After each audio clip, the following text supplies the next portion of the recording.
बाळांनो, आज मी मोठ्या आवाजात बोलायला आलो नाही. आज मी तुमचं मौन ऐकायला आलो आहे. कारण शब्द तुम्ही खूप बोलता, पण मनात जे आहे ते दाबून ठेवता. मी पाहतो आहे, तुम्ही हसता पण थकलेले आहात. तुम्ही जगता पण ओझं वाहत आहात. तुम्ही म्हणता महाराज, कुणालाच माझी कदर नाही.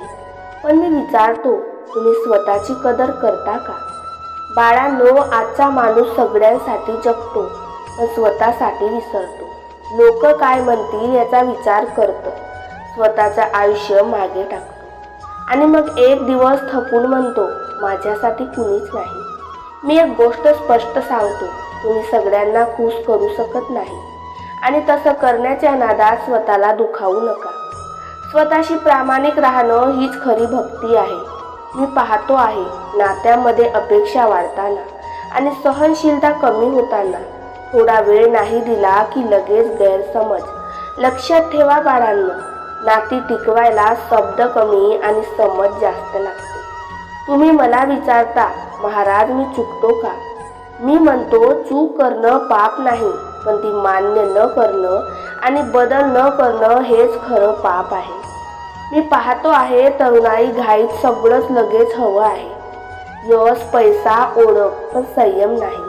आठवण ठेवा, झाड लगेच फळ देत नाही, पण मूळ खोलवर जातात, म्हणूनच ते उभं राहतं.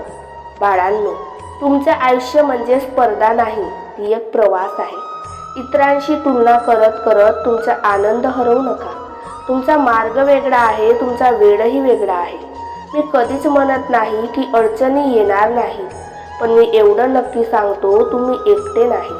तुमच्या डोळ्यातलं पाणी मी मोजतो आहे आणि तुमचा संघर्ष मी पाहतो आहे. आज एक गोष्ट ठरवा बाळांनो, स्वतःशी खोटं बोलायचं नाही.